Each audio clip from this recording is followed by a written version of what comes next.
I believe you have to be financially empowered as a woman so that you can always raise up your head wherever you go.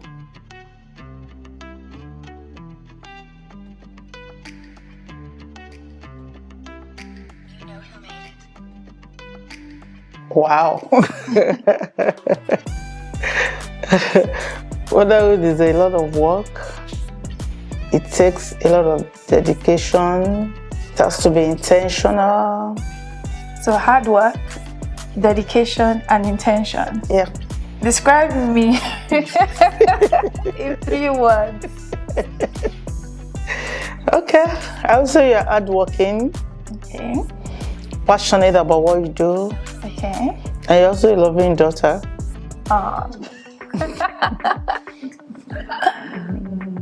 So, mommy, when I told you that I wanted to be honest, though, when I told you that I wanted to be a fashion designer, what did you think about it genuinely? Oh, genuinely, I think it was a good thing as a side hustle, not the real thing.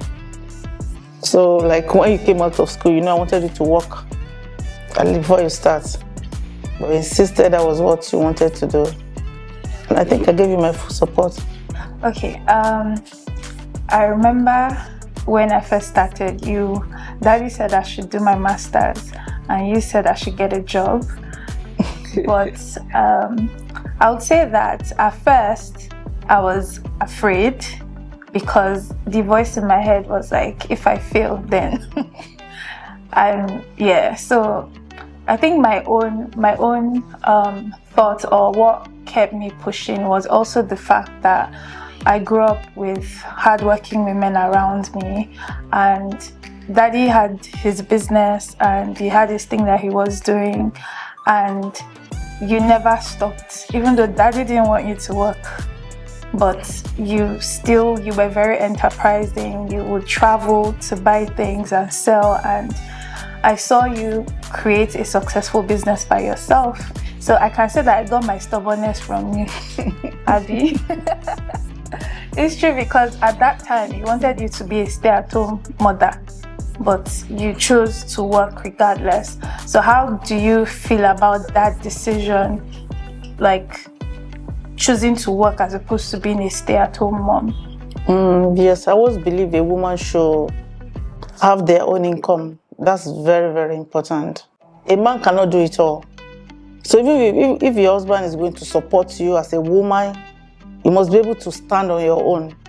That was always my belief. You must be able to train your children on your own if the husband is not there. I always have that belief. That's why I always encourage women to work very hard to stand on their own. Okay, so can you describe me in 3 words? Okay, the first word, just like you said to me, is hardworking. My mom is someone that I watched, like, she was always having something that she was doing, like, regardless of what it was, like, she was always doing something. Like, she's already hurrying me up that she has things to do today. So so that's the first one, hardworking. And the second thing is resourceful. I think that my mom is one of the most resourceful people in the world. Like, anyone that knows her will testify. There's nothing that she doesn't know about. Like, I can go to her and ask her, oh, I'm trying to do this thing. Do you have an idea? Do you have someone or a plug that can help me? She always, like, she's never clueless about any situation.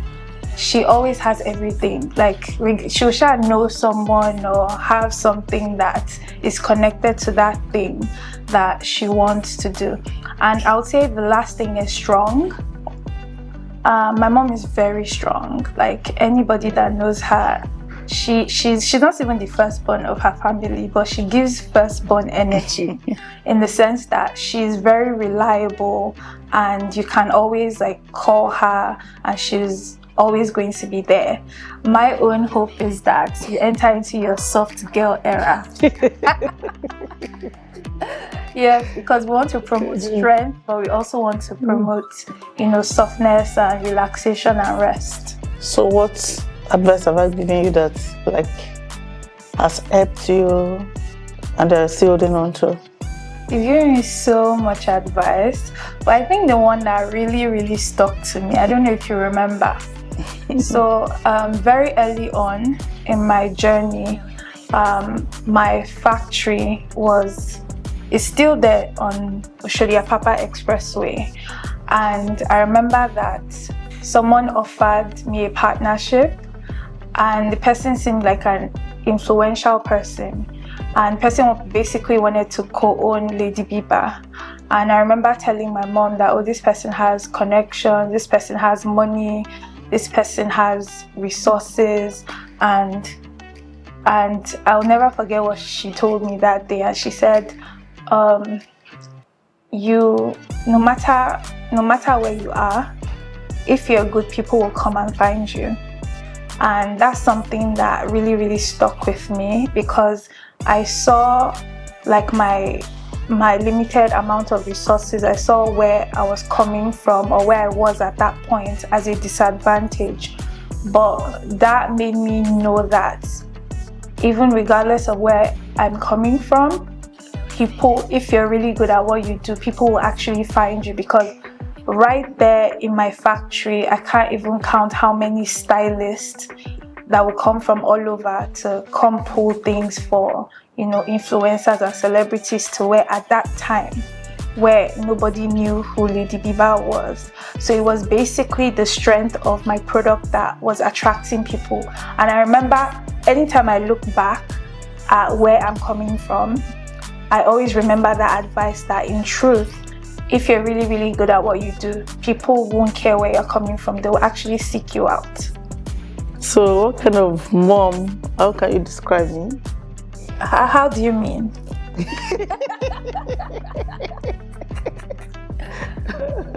How do you mean? Am I the Nigerian traditional woman? Or Mommy, I think you know the answer to that question.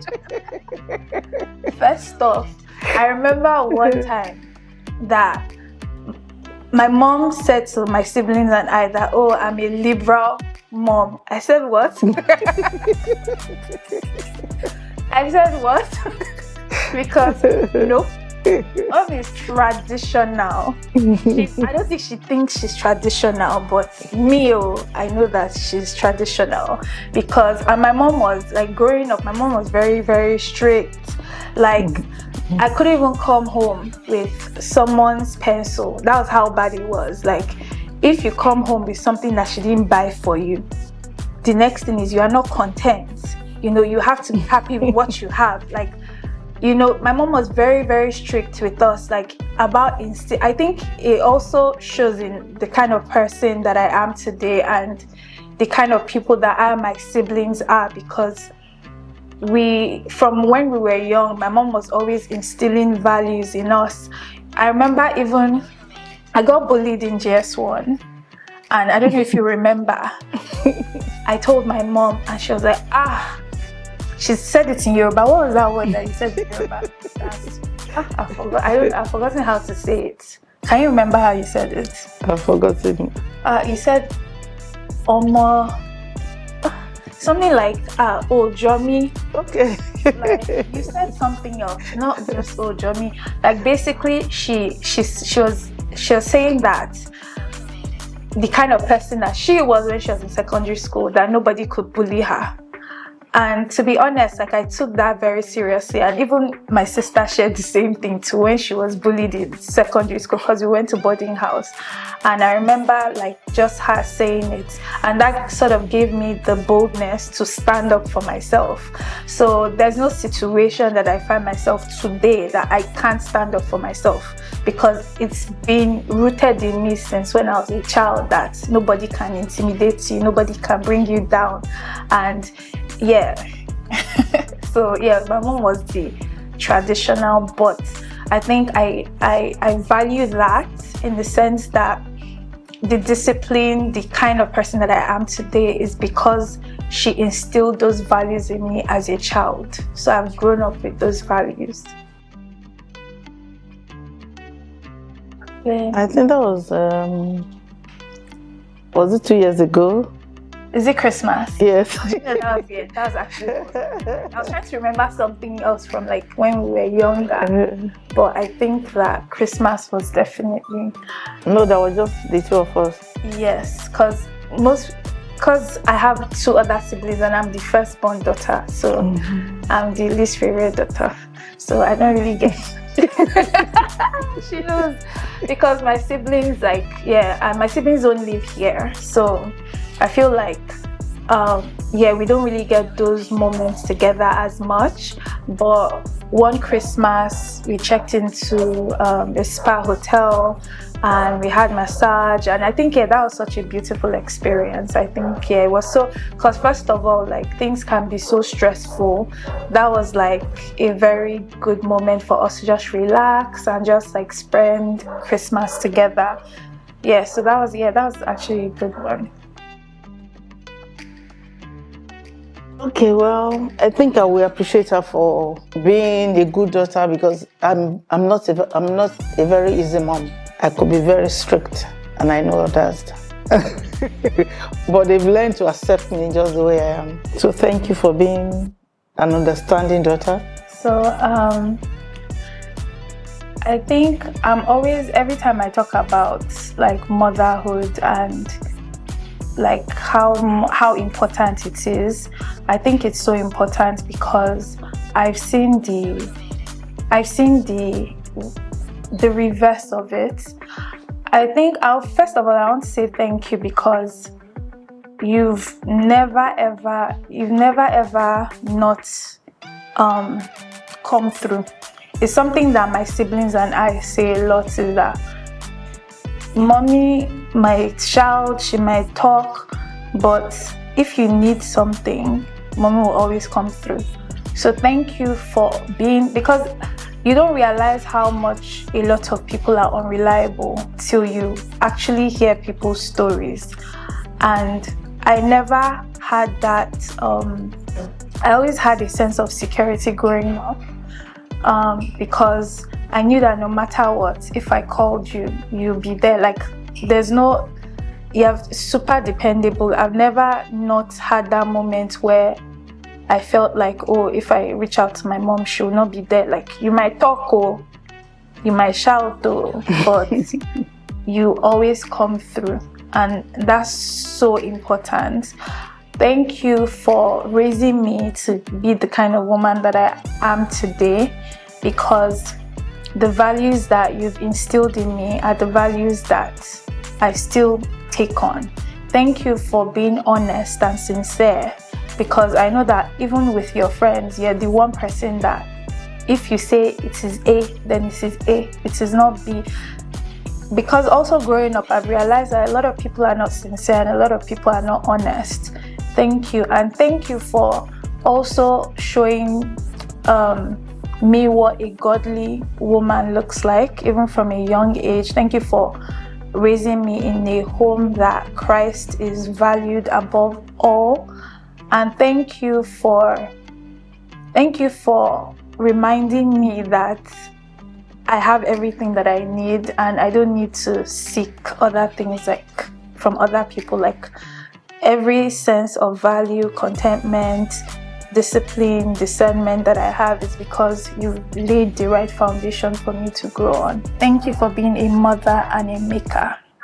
I am Mrs. Adeniyi, the mother of Bisola Adeniyi, the CEO of Lady Bibi. I am a mother and a maker.